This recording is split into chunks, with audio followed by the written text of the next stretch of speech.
es un hecho decir que la saga Souls, o el género Soulsborne, o como cojones se llame, nos haya, mejor dicho, inspirado a muchos de nosotros de una forma u otra. Para muchos, el vencer desafíos constantemente, en el que en un primer momento se veían imposibles, ha hecho descubrir a muchos de nosotros que no importa el objetivo que tengas, que con esfuerzo lo vas a conseguir.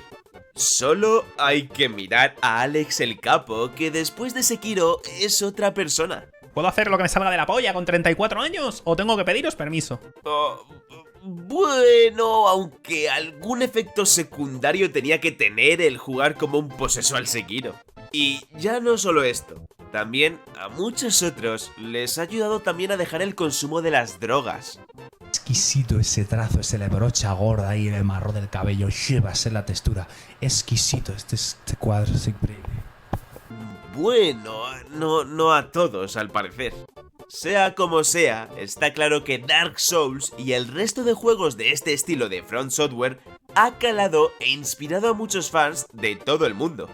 Pero la pregunta aquí es, ¿y quién inspiró a Dark Souls? Porque obviamente detrás de toda una gran obra existe un antecesor, una primera obra que calase de tal forma en alguien capaz de crear algo aún más grande.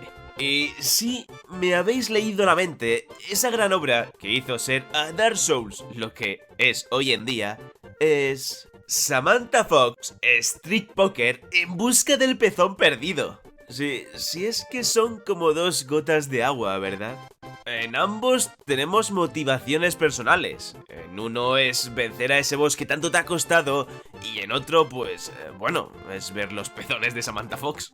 Bueno, pero dejando bromas aparte, porque obviamente este juego es insuperable, la saga Souls no fue inspirada por una gran obra, sino por varias grandes obras, yéndose a cómics, películas y por supuesto a videojuegos. Esto lo sabemos por las numerosas entrevistas que el propio Miyazaki ha concedido a diferentes medios, revelando entre otras muchas cosas cuáles han sido sus inspiraciones para desarrollar la saga Souls. Y bueno, además de esto, es obvio que con ver la atmósfera del juego y todo el arte que hay detrás, podemos deducir que Miyazaki y su equipo de arte cogió mucha inspiración de diferentes movimientos artísticos como es el gótico o el románico. Más que nada por el acabado en la arquitectura de sus edificios y por el ambiente tan depresivo, pero al mismo tiempo bello, que se vive en cada rincón de sus juegos.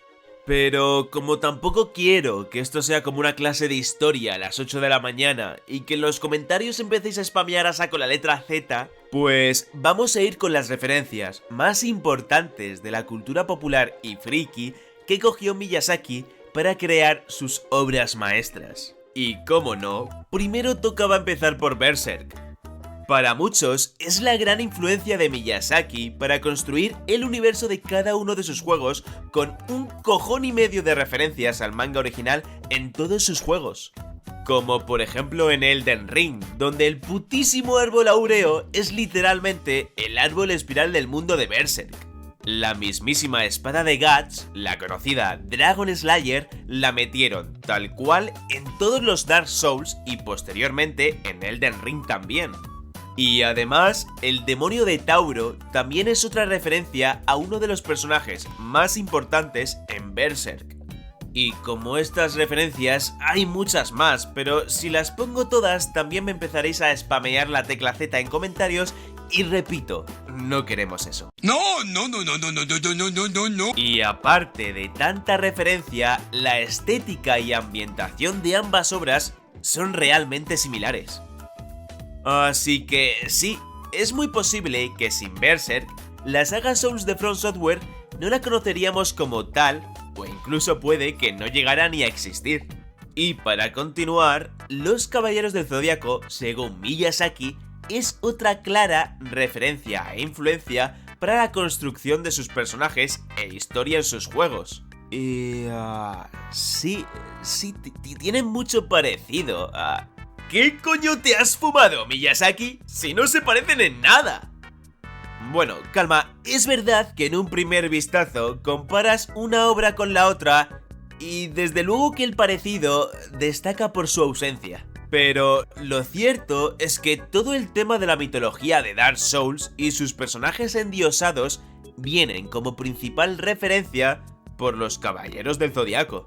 Pero es que además, tanto en Dark Souls como en Saint Seiya, hay un viaje de lucha de un punto a otro con desafíos entre medias.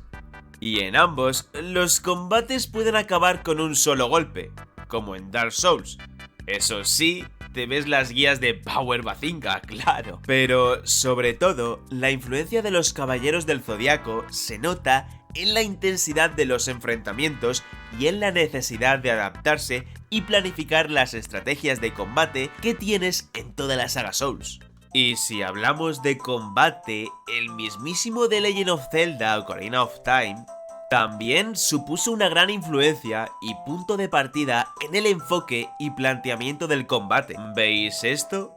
¿A qué os recuerda? Efectivamente, el sistema de combate tan innovador que trajo Zelda Ocarina of Time en 1998 es el principal precursor del hoy en día tan icónico y copiado combate de los Souls, basado principalmente en un objetivo fijo a un enemigo y un personaje esquivando y dando volteretas alrededor de este.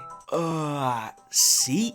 Creo que ya estoy viendo a Nintendo frotándose las manos y preparándose en denunciar brutalmente a From Software. Y bueno, ya por último, y para finalizar este vídeo, tenemos que hablar de Ico, que bueno, técnicamente no fue una inspiración como tal, pero sí el juego detonante para que a Miyazaki le cambiase la vida por completo, hasta el nivel de llegar a dejar su propio trabajo y empezar a raíz de aquí a desarrollar videojuegos. Vamos, lo típico que hacemos todos cuando nos conmueve un juego después de acabarlo. Y bueno, esto fue porque a Miyazaki, al jugar y pasarse Ico, se maravilló con la narrativa inmersiva que desarrollaba este juego, agregando en una entrevista que quedó conmovido en silencio tras experimentar la historia del juego, ya que no supo expresar la sensación de tranquilidad y belleza que tenía la entrega. Y sí, esa misma soledad y a la vez belleza que años más tarde lo traspasaría a la pantalla con sus propias obras, ya sea en todos los Dark Souls, Bloodborne y Sekiro. Y también con el olvidado a veces, pero fundamental, Demon Souls, que probablemente sin este primer acercamiento no habríamos experimentado años más tarde todo lo que se vino después. Con todas estas joyas y sí, luego con tanta y tanta copia y copia y copia. En fin, es lo que pasa con todo lo que funciona bien. Es como yo, que me copio de Mutzka. Fin.